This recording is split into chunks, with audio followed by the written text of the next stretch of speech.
कि हमें खुलकर अभी सामने आना पड़ेगा कि हमारी लड़ाई ब्राह्मण से है, हिंदू से है।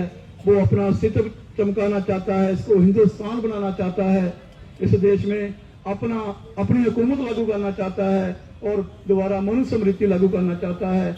और जो बाबा साहब डॉक्टर अम्बेडकर जी ने संविधान बनाया जिसमें समानता, स्वतंत्रता, न्याय और बंधुता भाईचारा रहेगा, उसको खत्म करना चाहता है। तो ये जो लड़ाई हम लड़ रहे हैं, ये संविधान को बचाने के लिए लड़ाई लड़ रहे हैं।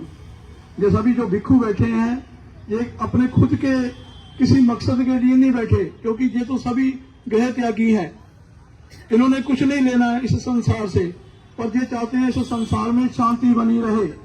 भगवद गीता का प्रथम भाष्य किसने तैयार किया था? शंकराचार्य ने तैयार किया था। शंकराचार्य जो है चैप्टर 9 वो भागवत गीता चैप्टर 9 और 32 नंबर जो श्लोक है, उसमें क्या बताता है कि जो वैश्य हैं, जो स्त्री है और जो शूद्र हैं, वो पाप योनि है। अब बताइए कि अगर जब वो पाप योनि बता देता है तो पब्लिक को तो मैसेज गया ना ये कि वो पाप योनि है। और जब ये मैसेज जाता है तो वो तो हमेशा ही पब्लिक जो है पुण्य योनि में आने की कोशिश करेगी। और ये भी बता दिया कि ब्राह्मण पुण्य योनि है, और ये भी बता दिया कि जब तक वो ईश्वर में उनके पास नहीं जाएंगे तब तक उनको पुण्य योनि नहीं मिलेगी। ये मैंने स्क्रीन पे निकाल दिया है, 32 नंबर देख लीजिए श्लोक, चैप्टर 9 का भागवत गीता, शंकर भाष्य है।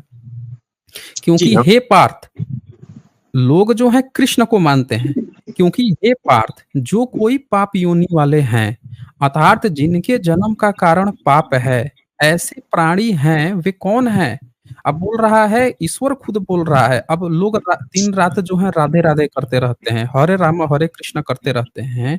उन लोगों को क्या पता चलता है कि ऐसे प्राणी कौन है? तो कहता है वे स्त्री, वैश्य और शूद्र हैं।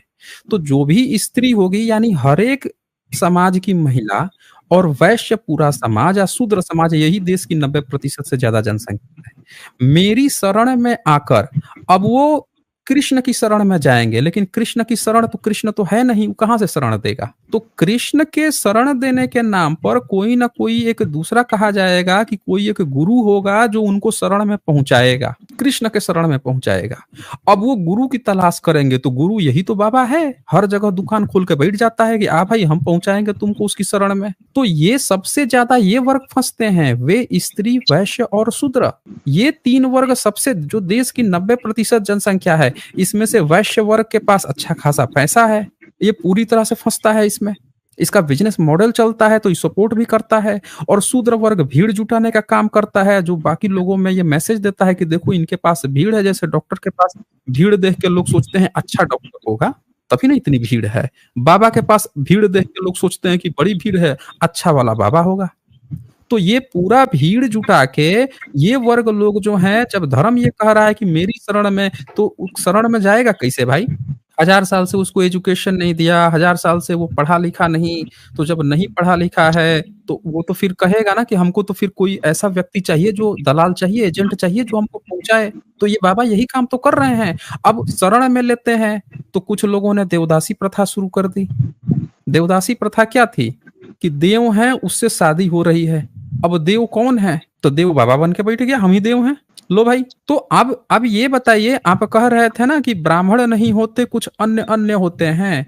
ऐसे बहुत से सबूत मिले हैं जिसमें ब्राह्मण लोगों पर ये लगाया गया, मतलब अंग्रेजों के समय कानून पास कर करके उन पे रोक लगी है, वो भी ये सब काम किए हैं। अब ये देखिए, ये पराशर स्मृति है। पराशर स्मृति में ये क्या लिखता है, देखिए, धर्म की स्थापना और ब्राह्मणों को पाप से बचाने के लिए पराशर स्मृति की रचना की गई है। इस शास्त्र की जानकारी जहाँ पुण्य कारक है, वहां इसमें वर्णित नियमों का पालन करने से स्वर्ग तथा अपवर्ग की प्राप्ति भी होती है। ठीक है, जब इसने लिख दिया कि ब्राह्मणों को पाप से बचाने के लिए, अब ब्राह्मण क्या कह रहा है कि ये तो हमारे पुरखों ने लिखा है, हमारे उसने लिखा है। तो अब ये देखिए, इसका चैप्टर 7 जो है, ब्राह्मण तो यही कहता है ना कि हमारा ये नियम है, हमारे पुरखों ने कहा है। तो पुरखों ने क्या कहा है, इसका एक झलक आप देख लीजिए। पुरखों ने इनको, ब्राह्मण को पाप से बचाने के लिए क्या क्या कहा है, ये देखिए 44 और 45 नंबर श्लोक चैप्टर 6 का। पढ़ेंगे एक बार क्या लिखा है?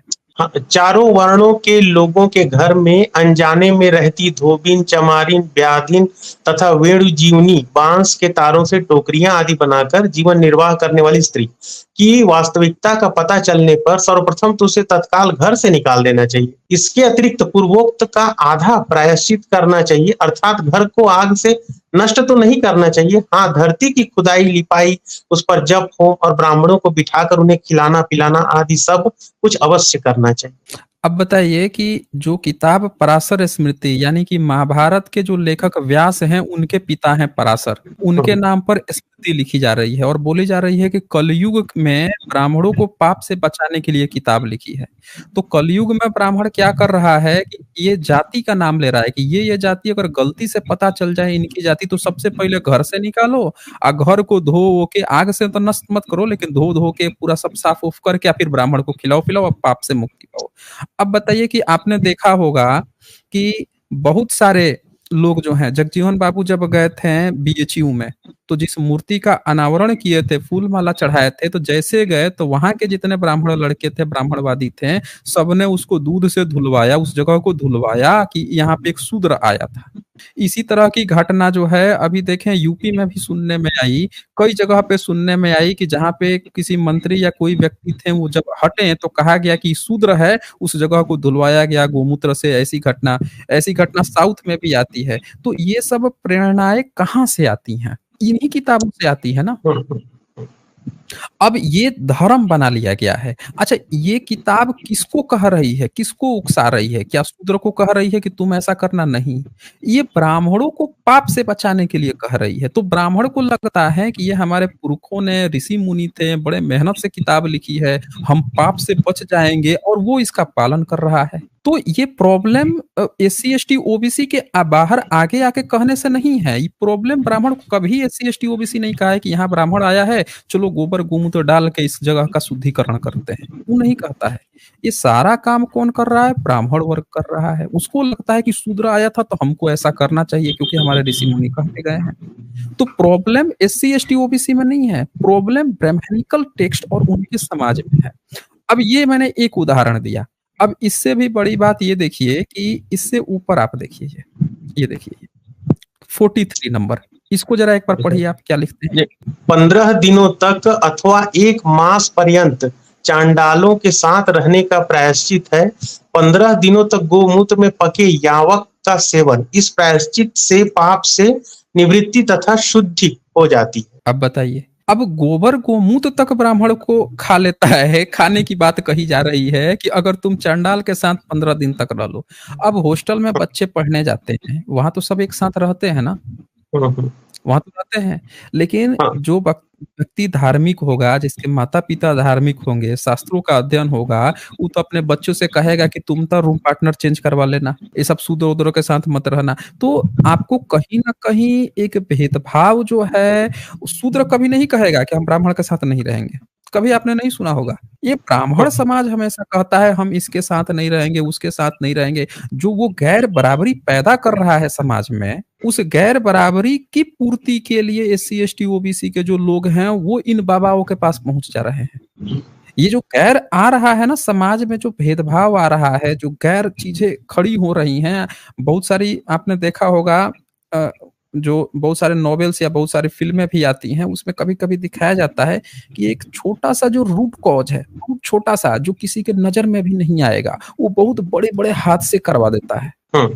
वो छोटी सी जो रूट कॉज है वो बढ़ के एक दूसरे प्रॉब्लम को जन्म देगी, वो प्रॉब्लम तीसरे प्रॉब्लम को, तीसरा चौथा, और इस तरह से 10 जगह से जब वो रोटेट होके घूमता है तब तक वो एक बहुत बड़ा प्रॉब्लम खड़ा कर चुका होता है। अब पब्लिक को उसका रूट कॉज समझ में नहीं आता, उसको लगता है कि इसके जस्ट पिछला वाला ही इसका कारण था। समझ रहा ना? जैसे अभी किसी ने, कोई व्यक्ति जो है गया, उस जगह को आपने गोमूत्र से, गोबर से धुलवा दिया या दूध से धुलवा दिया, तो लोगों को क्या लगेगा, पब्लिक में क्या मैसेज आएगा कि ये सब इन नेता से चिढ़ते हैं ना, तो दूसरा पार्टी वाला जो है ना वो जानबूझ के किया है, ये राजनीतिक एजेंडा है। तो सब लोग उसको राजनीतिक एजेंडा समझते हैं, लेकिन ये राजनीतिक एजेंडा नहीं है। ये असल में ऐसा करने की उनको प्रेरणा कहाँ से आई? धर्म से आई। और वो जिस धर्म को मानते हैं उनमें ये किताब लिखी हुई है, और इसको ये अपना धर्म मानते, यहाँ से ये प्रॉब्लम उनके पास गई, अब वहां से इस कारण से उन्होंने किया। वो सिर्फ राजनीतिक मुद्दा नहीं, ये धार्मिक मुद्दा था जो राजनीति में घुस के राजनीति का रूप ले लिया।